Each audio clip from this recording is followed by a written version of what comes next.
कौटिल्याच्या मते राजाचे व्यवहार प्रत्यक्ष, परोक्ष व अनुमेय असे 3 प्रकारचे असतात.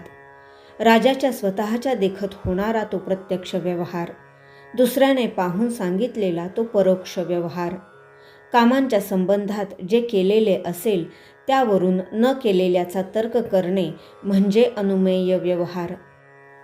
परंतु राज्याची कामे अनेक असून ती एकाच वेळी व अनेक निरनिराळ्या ठिकाणी करावयाची असल्याकारणाने वेळ आणि स्थळ यांचे उल्लंघन होऊ नये म्हणून ती अमात्यांच्या मार्फत परोक्ष करावीत, असे हे अमात्यांच्या नेमणुकीचे कार्य आहे.